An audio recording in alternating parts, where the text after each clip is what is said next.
Muy bien, cuando quieras, Rubén. Bueno, estamos listos, arrancamos así no se corta internet. Bueno, este seminario tiene que ver con el análisis de las adaptaciones agudas y crónicas al ejercicio. Obviamente, eh, el tema más estudiado de todos es las adaptaciones cardiovasculares y metabólicas, así que es lo que hay más evidencia y más información. Pero vamos a intentar eh, charlarlo puntualmente la mayor cantidad de información que podamos trabajar. ¿Qué es una adaptación crónica y una adaptación aguda? La adaptación aguda es la que se hace durante un esfuerzo físico. Analizamos los cambios de las variantes fisiológicas durante el ejercicio. Por ejemplo, la frecuencia cardíaca. La frecuencia cardíaca, todo el mundo sabe, aumenta durante el ejercicio. Eso se llama adaptación aguda. Ese aumento de la frecuencia cardíaca se llama adaptación aguda y obviamente puede ser de muy diferente evolución en la intensidad. Puede ser un pequeño aumento de la frecuencia cardíaca o puede ser un aumento maximal de la frecuencia cardíaca. Esto es normal o patológico, depende la intensidad a la cual estamos trabajando. Alguien se puede morir con una frecuencia que alta, un ejercicio muy liviano, o alguien se puede llegar a la frecuencia cardíaca máxima durante un ejercicio muy pesado y eso ser normal. Obviamente, el ser normal o patológico depende de muchas circunstancias y generalmente depende de circunstancias especiales que uno puede analizar. Pero cuando nosotros trabajamos y hablamos de adaptación aguda, habitualmente nos estamos refiriendo a una adaptación normal, no patológica. Generalmente, el análisis de las adaptaciones tiene que ver que una persona puede hacer un ejercicio de alta intensidad con determinados parámetros normales. Por otro lado, cuando hablamos de adaptación crónica, estamos hablando de una variable, por ejemplo, la misma frecuencia cardíaca, que un sujeto tiene en reposo antes y después de un periodo de entrenamiento. Por ejemplo, mínimo de 4 a 12 semanas. Eso hablamos de adaptación crónica. Una persona tenía una determinada frecuencia cardíaca en reposo, entrenó durante 8 semanas y cuando se vuelve a medir en reposo, vuelve a tener, es decir, tiene menos frecuencia cardíaca en reposo que tenía antes también en reposo. Es decir, la adaptación crónica de la frecuencia cardíaca implica una mejora fisiológica que se traduce en un mejor funcionamiento del corazón después de un periodo de entrenamiento determinado. Generalmente hablamos de 4 a 8 a 12 semanas, pero se puede ser en diferentes periodos. Entonces, cuando nosotros hablamos de adaptación aguda, es lo que ocurre durante un entrenamiento y habitualmente son parámetros de de mucho cambio. Cuando evaluamos crónica, estamos hablando de que hay una adaptación que habitualmente es en menos. Habitualmente es en menos. Por ejemplo, la frecuencia cardíaca. Tiene menos frecuencia cardíaca que antes en reposo. Por ejemplo, antes tenía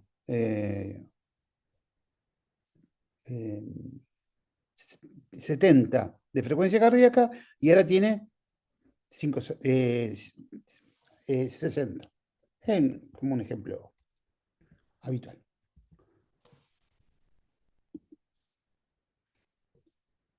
Obviamente que cuando nosotros hablamos de frecuencia, de variables fisiológicas, el gol estándar de las variantes fisiológicas es lo que se llama consumo máximo de oxígeno. Cuando nosotros queremos saber si un atleta tiene una calidad buena de resistencia aeróbica o un atleta tiene un determinado respuestas al entrenamiento, lo hablamos como consumo máximo de oxígeno. Y hay dos tipos de consumo de máximo oxígeno. El absoluto, es decir, el que mide todo el consumo de oxígeno de tu cuerpo, generalmente eso se usa en remeros, o relativo, mililitros, kilogramos por minuto, y eso es una variable de rendimiento deportivo de las más importantes que hay. Por lo tanto, se expresa como un consumo máximo del volumen de oxígeno durante un minuto. Kilo peso, si es absoluto, y a la terminología que hoy utilizamos habitualmente, que es el consumo de oxígeno, hay una serie de nombres que ya han quedado bastante en desuso. Hoy el consumo de oxígeno con una sola variable, que es la diferencia entre consumo de oxígeno máximo y consumo de oxígeno pico, son las únicas dos terminologías que utilizamos habitualmente en las evaluaciones. ¿Cuál es la diferencia entre consumo de oxígeno pico y consumo de oxígeno máximo? Es que habitualmente el consumo máximo de oxígeno se mide en un porcentaje, un promedio de 30 segundos y el máximo es en una sola respiración. El pico es una sola respiración. A mí personalmente no me gusta el pico y yo todo mido en consumo de oxígeno, que es bastante más estable para el rendimiento y el análisis de este tema.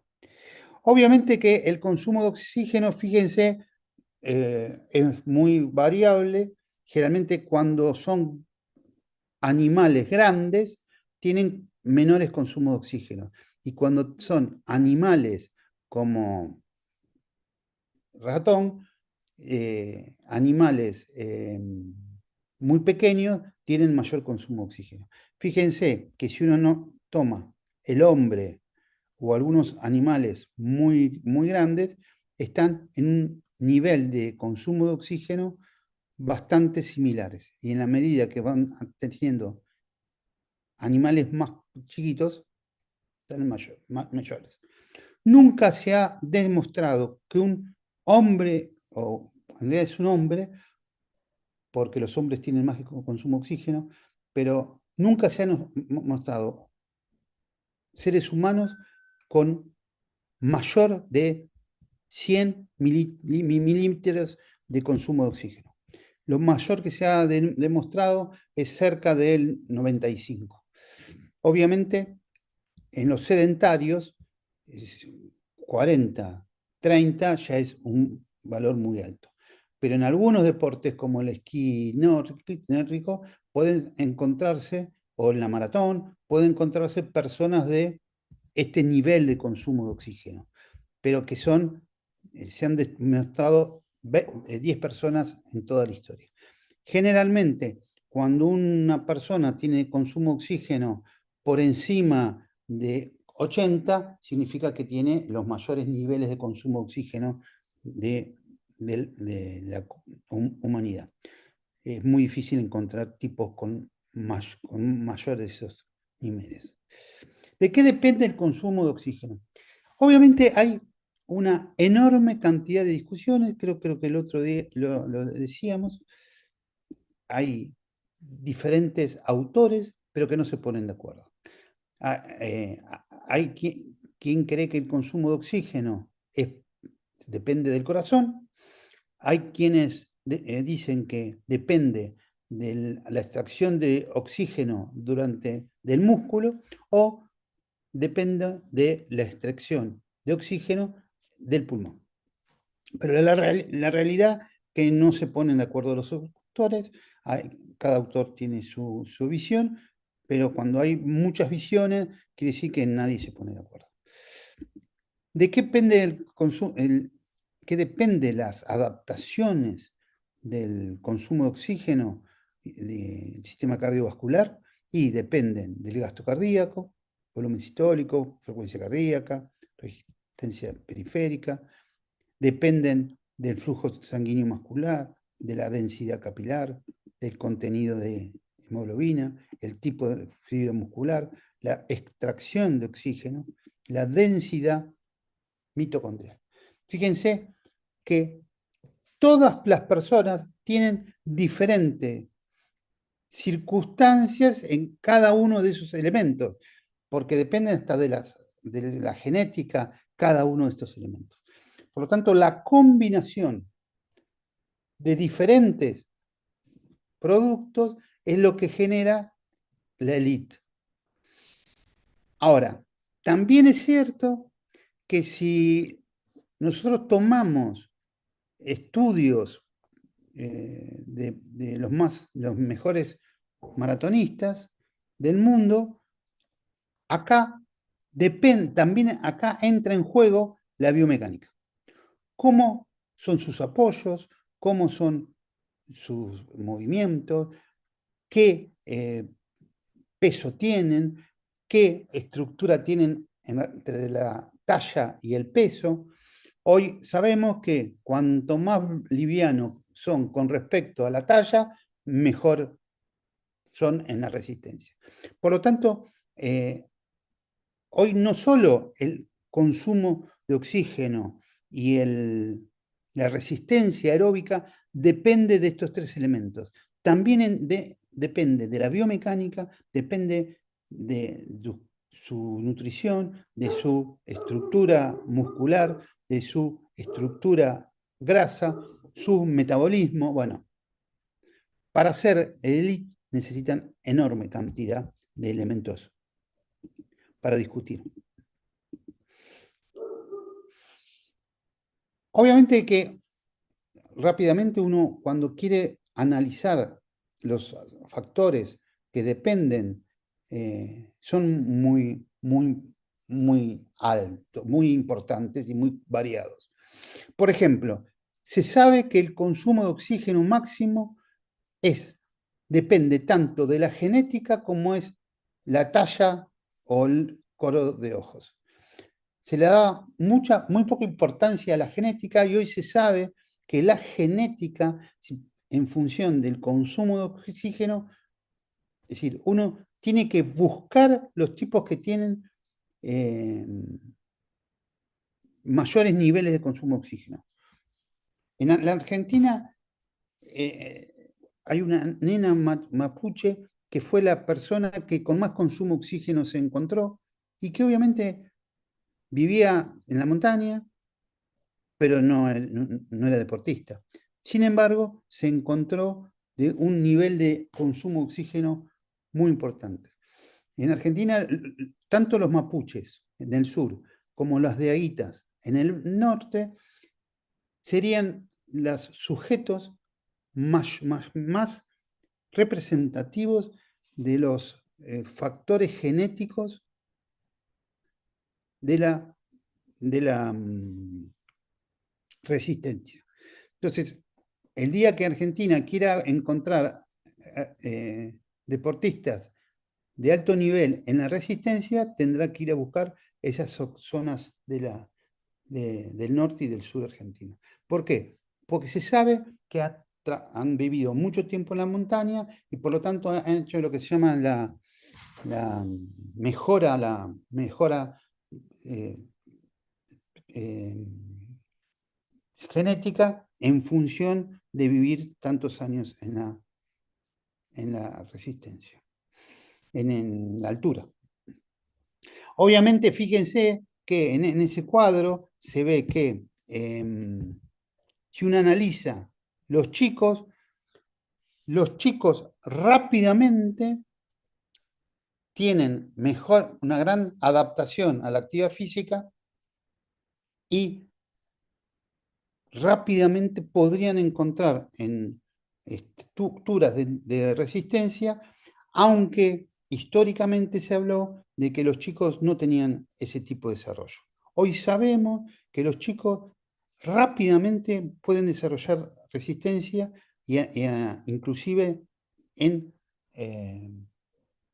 deportes de mucha duración. Hoy está la gran discusión si los chicos pueden correr una maratón o no.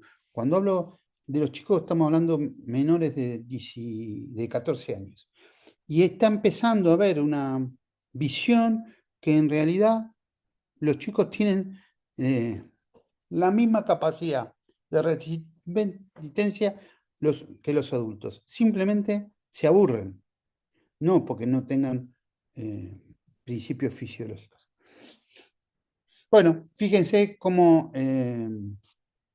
uno puede encontrar la calidad de rendimiento y adaptación por ejemplo, en actividad aeróbica, a partir que cuando vayan bajando la edad o vayan teniendo mejor calidad, van a poder sostener el esfuerzo más tiempo. Acá hay una contradicción de la fisiología. ¿Por qué? Porque se dice que a partir de los 25 años la gente va bajando su nivel de resistencia desde el punto de vista fisiológico. Va perdiendo consumo de oxígeno. Pero va mejorando hasta los 40 años la capacidad de sostener el esfuerzo de las mitocondrias. Por lo tanto, generalmente un maratonista alcanza su pico metabólico cuando su pico de consumo de oxígeno ya lo bajó. Por lo tanto, es en esa unión de bajada del consumo de oxígeno, pero subida en lo metabólico, alcanzan ahí afuera el pico de rendimiento. Por eso van a ver que los maratonistas muchas veces tienen cercanos a los 40 años. Obviamente, como la mayoría de los elementos,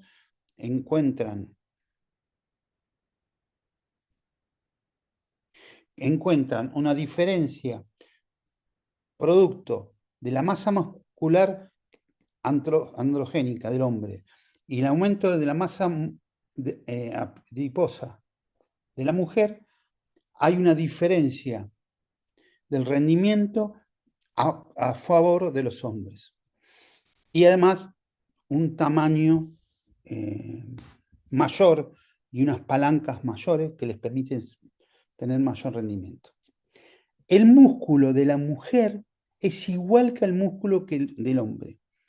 No hay diferencias en el músculo, en un centímetro cuadrado de músculo del hombre y la mujer. Tienen lo mismo.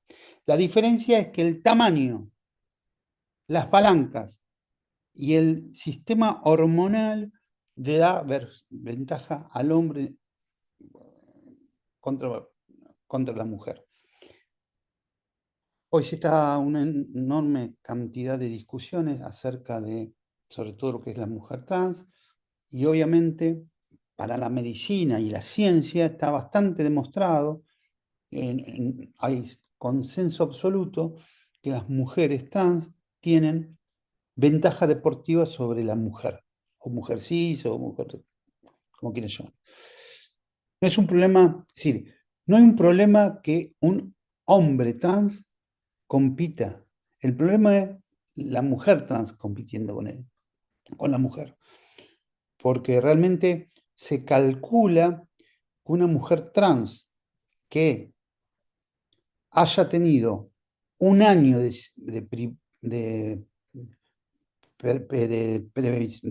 disminución de las sustancias androgénicas, de todas formas, tiene cerca del 50% en la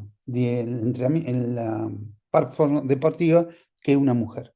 Y esto es realmente muy injusto. Bueno, esto se está discutiendo a niveles muy importantes, pero bueno, hoy todavía no tenemos,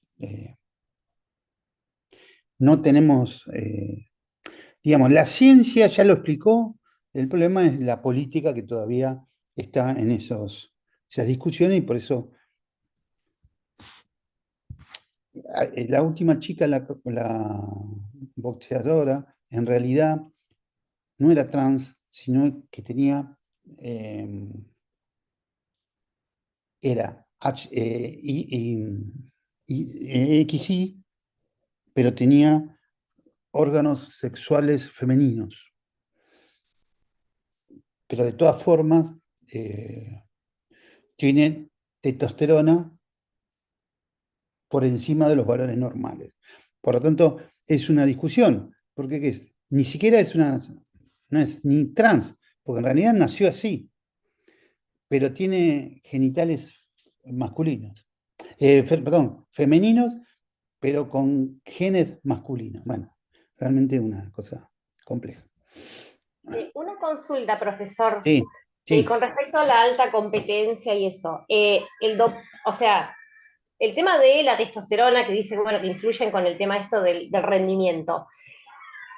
¿Hay en determinadas disciplinas que está permitido el tema del, no sé si es dopaje o... Mirá, yo trabajé en los Panamericanos de Mar del Plata. En el 95. Y uno de los lugares donde yo trabajé era la verificación del sexo. Es decir, una persona XY no podía competir con una mujer. Eso era Comité Olímpico hace 30 años. Con toda esta discusión se armó un lío bárbaro. En realidad, ¿qué va Pero a pasar? yo me refiero al tema de concentración de testosterona, hombres, Sí, mujeres, y si hay dopaje con testosterona artificial. claro, eso hay dopaje. Claro, está prohibida la testosterona. La Ah, por aplicación eso, de o sea, testosterona sería falta el doping, o sea, está prohibido. está prohibido. Ah, bien. No, no Lo sabía que si tal vez pasa, algún deporte lo permitía.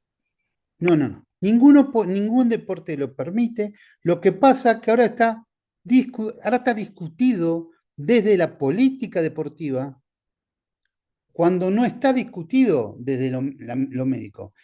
Es decir, los médicos estamos todos de acuerdo que es doping y que está en la WADA, es decir, en el sistema de dopaje internacional está prohibido. Nadie puede, es decir, la toma de testosterona, hay sustancias que pueden ser tomadas durante la, el entrenamiento, pero no la competencia, y hay otras sustancias que no pueden tomarse en ninguna circunstancia. La testosterona y todos sus derivados no se pueden tomar en ninguna circunstancia de la vida. Es decir, un atleta que se le encuentre alguna sustancia relacionada con la testosterona está absolutamente eliminado de la competencia y la segunda vez que lo encuentran con lo mismo, no puede competir nunca más en su vida. Ah, perfecto, perfecto.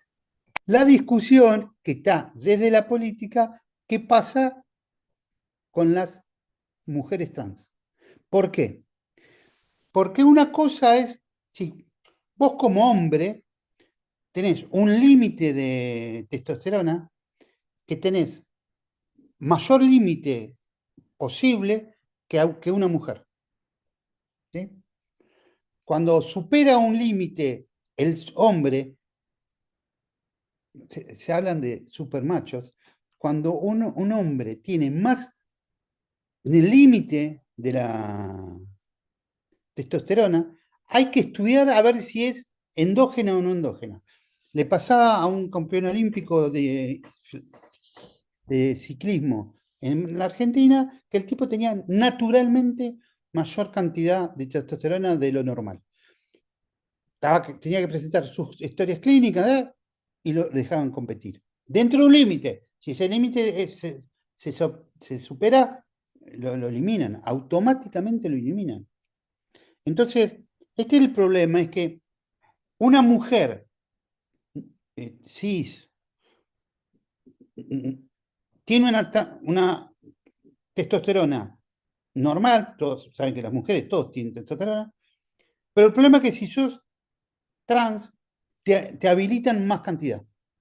Entonces, hay mucha gente que cree que es ventaja deportiva para algunas personas. Entonces, ahí está la gran discusión.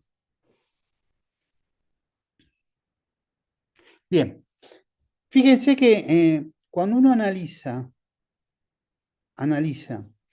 diferentes estructuras de trabajo, vamos a encontrar que en este caso, fíjense, si nosotros trabajamos con las piernas, tenés un consumo de oxígeno mayor que si trabajas con los brazos. Pero si trabajamos con los dos, vamos a tener consumo de oxígeno mayor que si trabajamos solo con las piernas. Es decir, mayor volumen de trabajo muscular y por lo tanto de utilización de oxígeno genera mayor adaptación que menor volumen. Por lo tanto, eh, es muy cambiante la relación entre entre si es de pocos músculos o mayor músculos. Obviamente, todos sabemos que si tenemos mayor consumo de oxígeno, porque vamos a estar mayor consumo energético, mejor es utilizar grandes grupos musculares. Cuando tenemos más grupos musculares, gastamos más energía y nos adaptamos mejor. Cuando uno analiza el desarrollo del consumo de oxígeno, y acá lo estamos analizando desde una ergometría, vamos a ver que esto es trabajo, intensidad, velocidad de carrera, bicicleta, lo que vos quieras. Y este análisis es desde velocidad, consumo de oxígeno, y fíjense cómo el consumo de oxígeno es proporcional a la intensidad. Es mayor consumo de oxígeno porque corra a mayor velocidad. Corro, remo, ciclismo, cualquier cosa. Donde hay un momento, perdón, donde hay un momento que por más que aumente el consumo de oxígeno, por más que aumente la velocidad, el consumo de oxígeno ya no aumentará. Esto es el trabajo original de Hill, donde analizó esta circunstancia. De acá nació el concepto de deuda de oxígeno. Pues hay un momento donde vos, por más que vayas cada vez más rápido, el consumo de oxígeno se estabiliza y se hace una meseta. ¿La ven acá? Acá fue. Esto es, la persona está corriendo, cuando llega a un punto, por más que corre más rápido, el consumo de oxígeno se estabiliza. ¿Sí? Esa es la ley de Hill, que le dio un premio Nobel. Y se le llamó deuda de oxígeno. Es el oxígeno, la deuda de oxígeno es la parte del oxígeno que ya no puedes consumir porque tu consumo de oxígeno llegó a su máximo. Esto es un fenómeno normal que se le da a todas las personas y fíjense que está descrito hace 100 años y tiene, de algún punto de vista, es muy similar a lo que se decía hace 100 años. La única diferencia que se ha cambiado el concepto de consumo de oxígeno, pero bueno, es Profe, sí, permiso, sí, ¿puedo dale. hacer una consulta? Claro, lo que quieras. Entonces sería en ese punto ahí donde, por más que aumente la intensidad, no aumente el consumo de oxígeno, entonces ahí cambiaría el sustrato energético y empezaría a ocurrir la fatiga. Bueno, vos pensá dos cosas interesantes. Primero, este tiempo está siendo a altas velocidades. Por lo tanto, en esta ergometría, la persona que llegó al consumo de oxígeno está 1 o 2 minutos más y se agota. Es decir, no es que sigue corriendo durante 1 hora. Son 1 o 2 minutos y aumentando la velocidad, esa persona acá se agotó. Lo que se llama... Perdón, profe, ¿Qué? pero esa capacidad de 1 o 2 minutos y se Sí, agota, ¿se puede entrenar como para aguantarla más o sí o sí? poco y nada. Poco y nada. A ver, espera.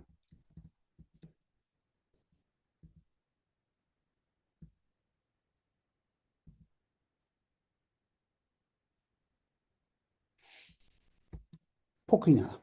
A ver, vamos acá. Mira. Cuando vos tenés un sujeto muy mal entrenado, habitualmente se agota antes de este punto.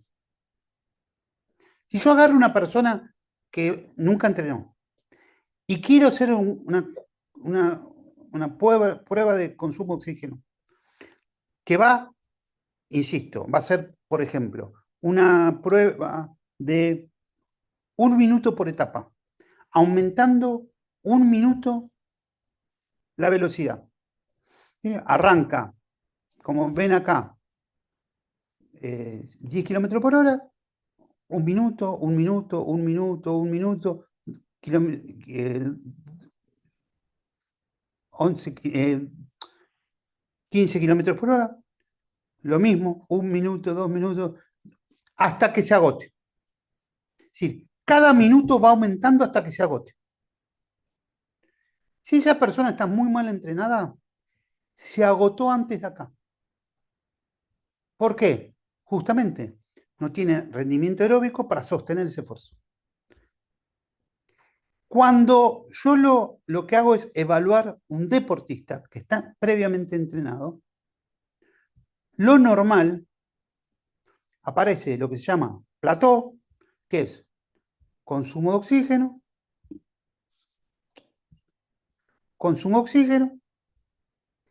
ameseta la curva y acá se agote. Se agota siempre. Lo normal es que se agote entre 1 a 2 minutos. Siempre. A no ser que sea un deportista, un ciclista de ruta, que en vez de hacer etapas de 1 kilómetro, de 1 minuto, va a tener etapas cada 5 minutos. Es otro, por otro lado, porque es otro deportista. Pero siempre ahí se agota. ¿Por qué? Porque va aumentando y llega a lo que se llama velocidad aeróbica máxima. Es decir, el nivel que puede sostener un esfuerzo manteniéndolo poco tiempo. ¿Qué es poco tiempo? Insisto, 1 o 2 minutos. ¿Y qué implica?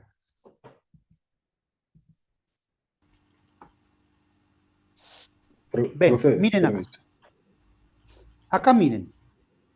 La posibilidad de plató y no. Fíjense, en verde es un estudio real, punto por punto, consumo de oxígeno en rampa. ¿Sí? Fue aumentando el consumo de oxígeno en rampa.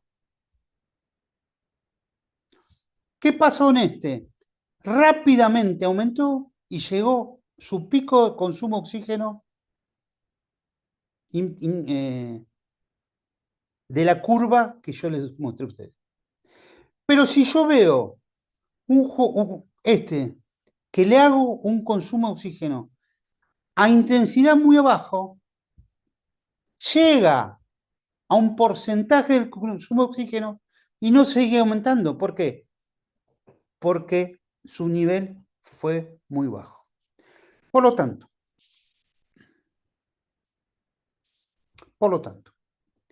si yo acá analizo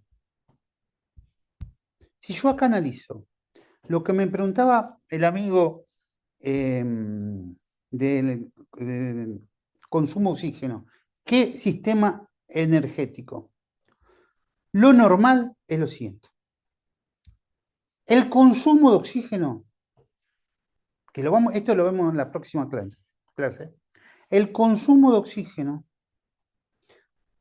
no tiene todas sus variables lineales. Una cosa es el consumo de oxígeno, que es lineal, y otra cosa, por ejemplo, el ácido láctico. El ácido láctico no tiene una relación lineal con la prueba de consumo de oxígeno. Si yo mirara en esta, fíjate, en esta, primero es prácticamente de reposo, después tiene acá, aumenta el ácido láctico,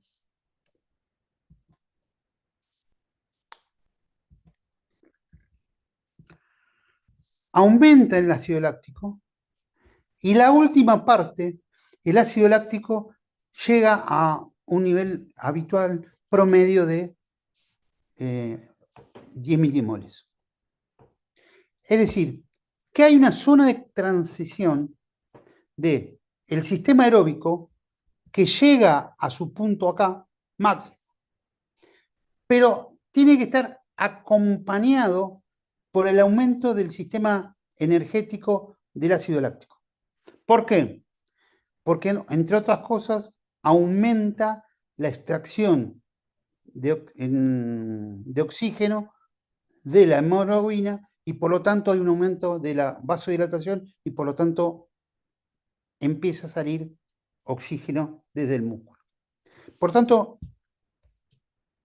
esa estructura depende de cómo va a ser la característica del sujeto y cómo va a aumentar el sujeto.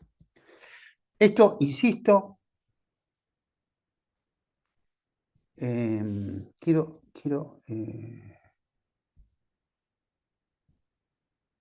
a ver si tengo acá otra cosa.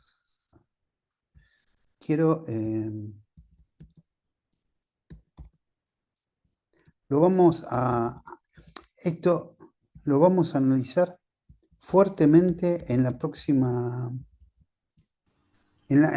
clase, donde vamos a mirar las curvas de consumo. No las puse acá porque no quería volverme tan loco. Si no, las busco y se los envío. ¿Se entendió? ¿Alguna pregunta sobre eso que dije? A ver si se entendió lo que dije. Sí, profe, sí entendido, gracias. ¿Entendió? Me quedé pensando en la pregunta de la compañera, de si Decime. es posible aumentar el VO2 máximo, sería. Bueno, E sí, se a pergunta seria, se eu aumento a quantidade de fibras, fibras de resistência, eu aí poderia aumentar essa capacidade?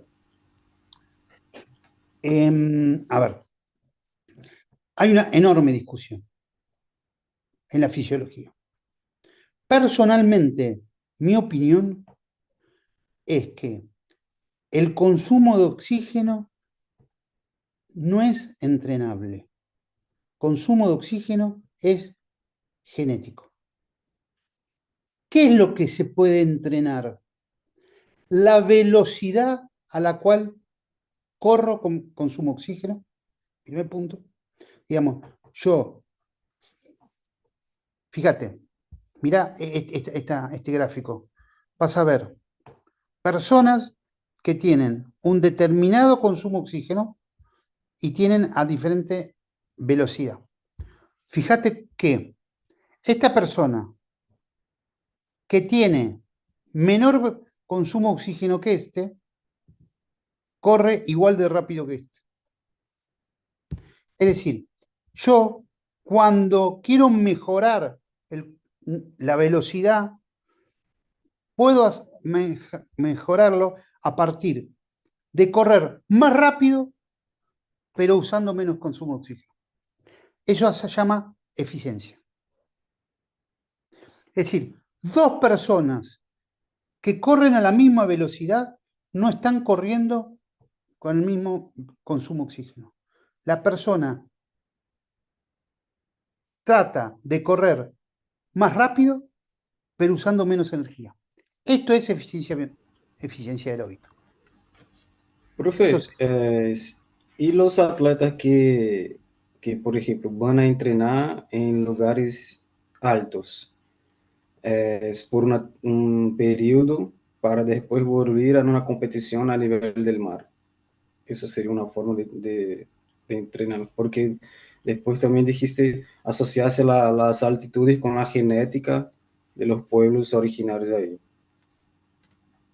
claro, porque si vos entrenás en altura, mejorás la cantidad de hemoglobina que tenés en el músculo. Y por lo tanto, al tener más hemoglobina, vas a tener mayor transporte de oxígeno. Entonces, esto es positivo. ¿Por qué? Porque vos querés aumentar todo al mismo tiempo. Entonces, ¿te sirve una persona que corra en la altura? Sí. ¿Te sirve una persona que tiene menor gasto energético? Sí. ¿Te sirve una persona que aumenta la saturación de oxígeno? Sí. Todo para el alto rendimiento es positivo. Calculando que la altura mejora el tiempo que entrenaste. Entrenaste 20 días, mejorá 20 días y te volvés a como estabas antes, ¿no? Pero sí, claro. El otro elemento que mejora ya no solo cuánto corres, sino que cuánto tiempo podés sostener una velocidad dada. Eso también se entrena. Es decir, se entrena la velocidad a la cual corres y se entrena el tiempo que durás a esa velocidad. Así que todo, estás entrenando todos los variables simultáneamente.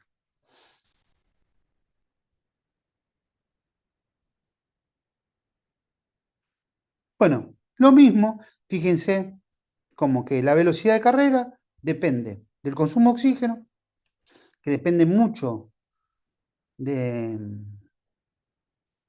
tanto frecuencia y amplitud de las variables, las enzimas oxidativas y capilares y obviamente la economía de carrera.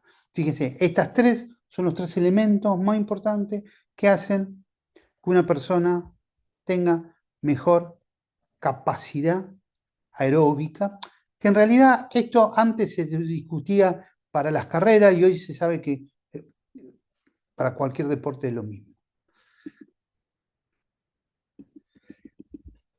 no quiero volverlos locos, pero sí en esto interesante. Fíjense, la adaptación de las variantes cardiovasculares, cuando una persona aumenta esos elementos, aumenta tanto el final de diástole como la sístole, como el final de sístole. Digamos, todas las variantes del llamado corazón de atleta se aumentan en forma aguda y en forma crónica. Por lo tanto, las respuestas cardiovasculares al corazón realmente son muy importantes, y no solo son muy importantes, fíjense cómo el flujo muscular al 100% del consumo de oxígeno toma toda la cantidad de masa muscular que puede, pero fíjense en blanco el corazón, como el flujo cardíaco en reposo es muy bajo, pero el flujo en blanco, este elemento, el flujo cardíaco durante el esfuerzo es mucho más importante y un volumen muy alto. Y acá esto explica por qué una persona con una ergometría o un esfuerzo puede tener una arritmia por falta de por isquemia, por falta de flujo coronario durante el esfuerzo. Fíjese, el corazón al 16% gasta, utiliza muy poco oxígeno, pero miren qué aumento de la necesidad de flujo coronario hay con ejercicios cercanos al 100% del consumo de oxígeno. Por lo tanto, la falta de volumen y de isquemia del ejercicio es un elemento muy importante en el diagnóstico. Obviamente, una ergometría tiene bases básicamente de recuperar y analizar y utilizar consumo de oxígeno. Si vos no tenés consumo de oxígeno, obviamente entras en isquemia. Y si entras en isquemia, entras en fallos de arritmia, bueno, diferentes.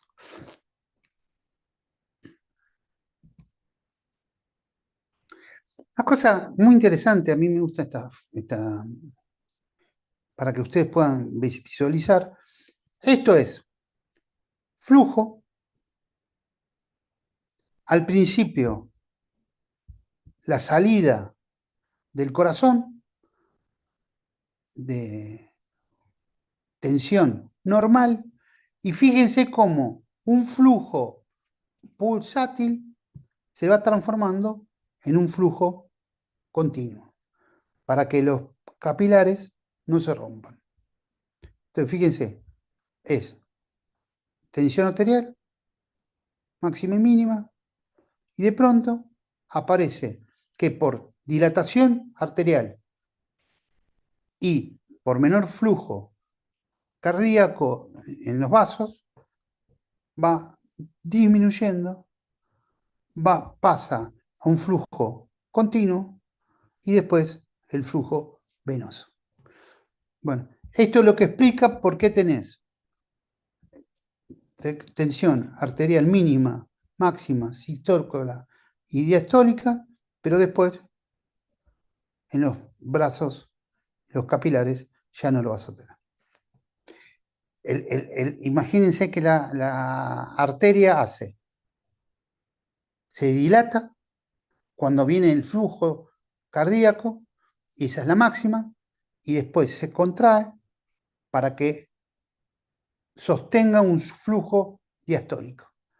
Así, así, así, así, así, así. Hasta que llega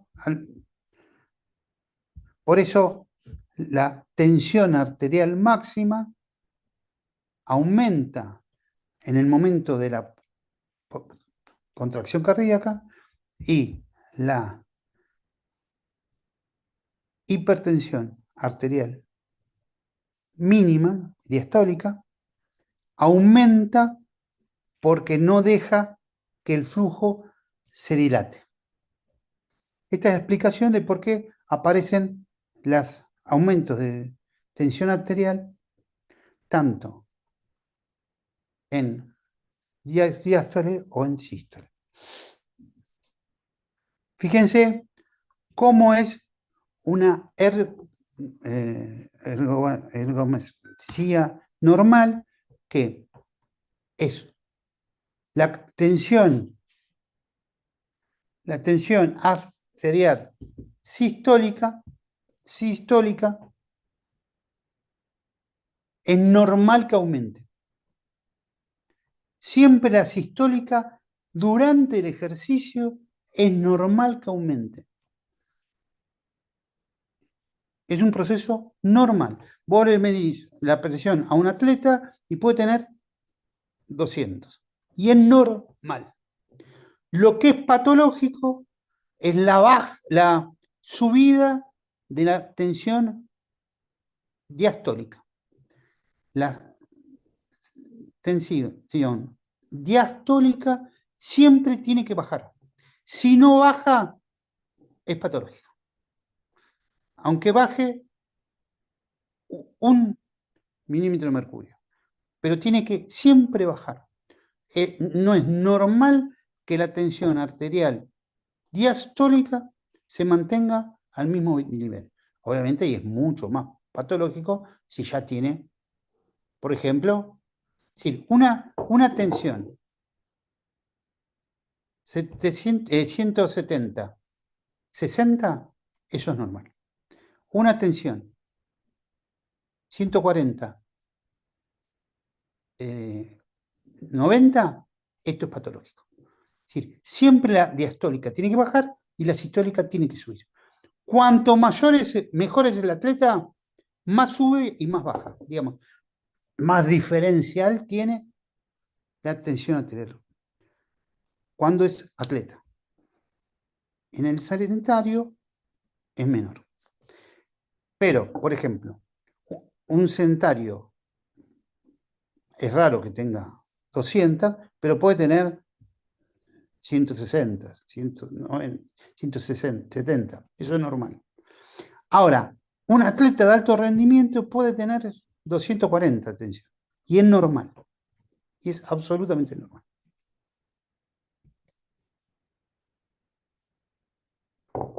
El otro elemento que me gusta a mí, esta diapositiva, fíjense que cuando el músculo está muy contraído, por ejemplo, trabajo de fuerza, los capilares se cierran y por lo tanto esta persona trabaja sin oxígeno. Esto es muy común, por ejemplo, en trabajos de hipertrofia. Muy común. Por lo tanto, cuando nosotros trabajamos con músculos muy contraídos y mucho tiempo, generalmente aumenta el ácido láctico. ¿Por qué? Porque no tenés sistema aeróbico. Esto es un proceso normal del entrenamiento que genera hipertrofia, pero a veces genera calambres, fatiga, etc. Pero tiene que ver con la relación entre la contracción muscular y el flujo sanguíneo. Insisto, a veces lo usamos como herramientas de trabajo.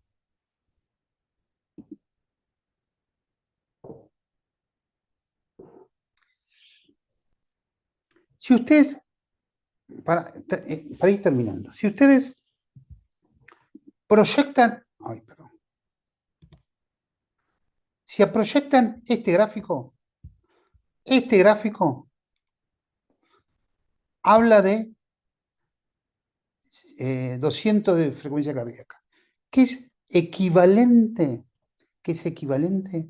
al consumo máximo de oxígeno. ¿Sí? Este gráfico se ve 3 puntos que vamos a rediscutir. Un punto de esfuerzos iniciales suaves, medios y llegando al consumo de oxígeno. Fíjense que acá tienen el ácido láctico que les decía a ustedes. ¿Qué ocurre? Que la adaptación se da a través del sistema nervioso simpático cuando el sedentario empieza a tener aumento de la adrenalina, aparece que a estas intensidades un aumento de la secreción de adrenalina está acompañada por un aumento de la falta de sensibilidad de la adrenalina. Por lo tanto, este punto de aumento del sistema parasimpático y simpático, más el simpático, está asociado a un punto de intensidad de arritmias, arritmiogénico. Por lo tanto, cuando los sedentarios trabajan a una intensidad de fatiga, le genera una respuesta simpática que puede generar arritmias. Por lo tanto, la fatiga en el sedentario no se lo recomienda por un hecho de salud. Manejar la agitación en el sedentario es un elemento clave para evitar arritmias leves y severas. Y está dado por este gráfico.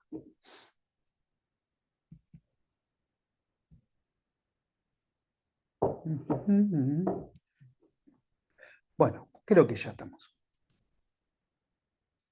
Lo último, adaptaciones centrales. Fíjense, nivel de sangre, el nivel de contractilidad mecánica, hipertrofia. La frecuencia cardíaca no aumenta, es genética, también genética, digamos, no hay un aumento de la frecuencia cardíaca. Es más, generalmente los deportistas tienen un poquito, bajan 1 o 2 latidos. Las adaptaciones periféricas, es muy importante la cantidad de capilares, el tránsito del medio del oxígeno durante los capilares, el aumento del flujo muscular, aumento de la capacidad oxidativa. Fíjense. Profesor, Sí, disculpe, una consulta con respecto a este último, con respecto a la frecuencia cardíaca. No sí, habíamos, o sea, lo que habíamos dicho del tema de las adaptaciones centrales, a ver, o las adaptaciones rápidas. Yo empiezo a hacer actividad física y a mí me suben la frecuencia cardíaca, a mí me sube. claro. Entonces, ¿por qué dice que Eso es, ahí que la eso es, frecuencia cardíaca máxima se me mantiene estable? Incluso claro, yo hago un mes de entrenamiento y a mí me baja la frecuencia, o sea, hago esta adaptación crónica o que es de que me disminuye la frecuencia cardíaca. Pero eso depende del entrenamiento, ¿por qué depende de la genética? yo lo que te digo es esto. Si vos entrenás y entrenás a la misma velocidad,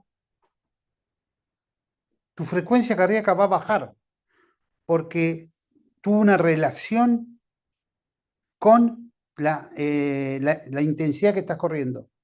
Pero si lo llevas a esfuerzos máximos, vas a tener la misma frecuencia cardíaca que antes, pero corriendo más rápido. Una Está cosa bien, es, entiendo. Como que es lo que decía lo del tema del plató. claro, Por más que aumente la velocidad, tengo como un tope a la frecuencia cardíaca. porque es genética.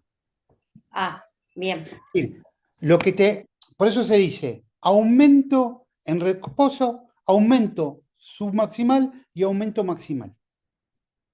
Sí, vos, cuando estás en un entrenamiento sostenido, vas a tener menor frecuencia cardíaca que antes, en reposo. Vas a tener menor frecuencia cardíaca que antes en trabajo submaximal, pero la misma frecuencia cardíaca, y a veces un poquito menos que te dije recién, en el maximal. Maximal vas a tener la misma, Bien, bien, básicamente. bien, bien. Perfecto. Qué lindo que me preguntaron tanto hoy. Profe, tengo Bueno, una pregunta. sí, claro. Viste que dicen que, o sea, supuestamente la frecuencia cardíaca te va a bajar en reposo. Si sos atleta, la vas a tener más baja. ¿Esto puede estar, o sea, está relacionado al tipo de entrenamiento? Por ejemplo, si vos haces más anaeróbico, ¿puede ser que el corazón esté más hipertrofiado y no se dé esto de que baja la frecuencia cardíaca o sí baja? Porque Hablamos esto de que... Hablamos de dos tipos de corazón de atleta. Uno es lo que se llama el corazón de sobrecarga, que sería el corazón de aeróbico o metabólico, y otra cosa es de las pesas, de sobrecarga de presión. Una cosa es la sobrecarga de volumen y otra cosa es sobrecarga de presión. Cualquier tipo de trabajo que hagas, no importa si es aeróbico, anaeróbico, de carrera, no importa, el corazón tiende a tener mayores cavidades. ¿Sí? Si vos tenés corazón de pesista, ¿cuál es que el problema del pesista? El pesista de altísimo nivel, estás hablando olímpico, tiene que hacer mucha fuerza en el momento de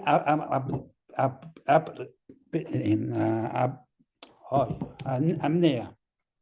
¿Por qué? Porque si el tipo no hace apnea, la columna no se sostiene. La columna depende de la presión intratorácica. Si tanto, la columna lumbar depende de la presión abdominal y la columna torácica depende de la apnea torácica. Apnea y el control de la presión torácica. Por lo tanto, el corazón del atleta metabólico, no importa en qué características, va a tener grandes volúmenes y paredes un poco más finas. Mientras que el corazón del pesista va a tener paredes muy, muy, muy grandes y cavidades un poco más chicas. Entonces, no sé por qué llegamos acá, pero este es las características del corazón de atleta. Obviamente que el corazón, no importa si es aeróbico o anaeróbico, vos vas a alcanzar grandes volúmenes. Fíjate acá lo ves. Acá lo ves. Frecuencia cardíaca antes y después y máximo. Volumen sistólico antes y después y máximo. Fíjate, ves que los atletas tienen mayor nivel de frecuencia cardíaca y volumen sistólico, y obviamente tiene un gran volumen minuto de entrenamiento, ¿no? Fíjate que en reposo, obviamente, tiene una frecuencia cardíaca muy baja, y por lo tanto, como tienen frecuencia cardíaca muy baja, van a utilizar el volumen sistólico de reposo. pero va a ser un mayor volumen sistólico posterior del entrenamiento. Cuando habla de atleta, quiere decir gente entrenada, ¿no? Buenísimo, gracias. ¿Sí? Bien. Entonces, Sí, consulta, perdón, en relación a lo que preguntó la compañera. Entonces, la adaptación va a estar es determinada por el tipo de esfuerzo que hago y siempre. consecuentemente cómo genero ATP y cómo es eso. Y el tipo de fibra que utilizan, ¿no es cierto? Siempre. No solo en el corazón, también en el músculo cardíaco, en el esquelético. Siempre el músculo es específico en la adaptación al tipo de esfuerzo al cual es sometido.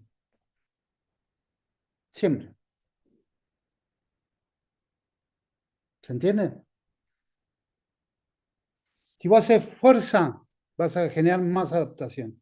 Si haces resistencia, más adaptación a la resistencia. Siempre. La adaptación es absolutamente específico. Obviamente, después hay entrenamientos mezclados, pero digo, pero siempre específico. Pero en cualquier, también en la rehabilitación, en cardiovascular, en cualquier cosa. Le hago la última pregunta yo y terminamos. ¿Por qué el volumen sistólico aumenta? ¿Qué dirían? ¿Por qué después de una serie de entrenamiento, el volumen sistólico aumenta? Famoso corazón de atleta. Es lo que veían acá. Volumen sistólico acá, y es la diferencia con respecto al antes. Aumenta un 50%. ¿Qué creen? Puede ser por esa, permiso, puede ser por esas adaptaciones que estamos hablando, que el corazón del atleta va a tener una mayor es, capacidad interna, espacio, eso va a entrar más sangre y yo puedo eyectar un mayor volumen sistólico. Claro, porque aumenta la capacidad de diástole y también de sístole, ¿o no? Exactamente. Bueno, están Tal cerca. cual. Históricamente, nosotros decíamos que la frecuencia cardíaca eh, bajaba porque el corazón tenía mayor capacidad de sacar volumen de sangre. Digamos, primero ocurría el aumento de la sístole y después aumentaba el volumen del corazón. No hace mucho tiempo, las nuevas publicaciones lo que demuestran es, cuando uno hace un trabajo, el volumen está determinado por la falta de sensibilidad hacia la adrenalina. Entonces, esa falta de sensibilidad a la adrenalina hace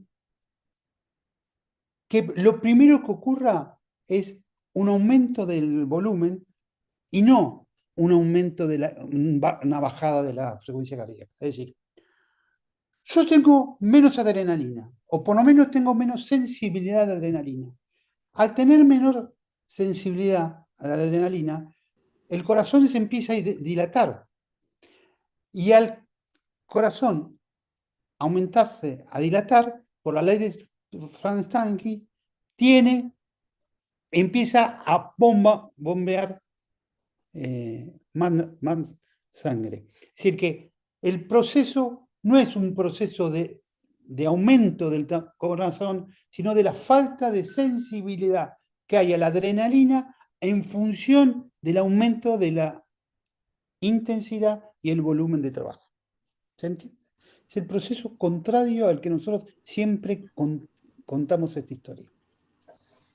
Profe, permiso. Esto ¿Y cómo genera, sería la fisiología de eso? ¿Por qué disminuye la sensibilidad? Porque vos, a tener un aumento de la frecuencia cardíaca, empiezas a tener un aumento de la presión sobre la pared de la miocardio, y entonces empieza a cambiar la estructura de los receptores de la adrenalina. Mira, entonces sería por una presión mecánica interna en la pared. Presión mecánica y una desensibilización junto a eso de los receptores de adrenalina. Mira, muy bueno, muchas gracias. No, no. Pero eso fue fuera de programa, pero es un tema que a mí me gusta mucho discutir. Sí, ¿una pregunta más?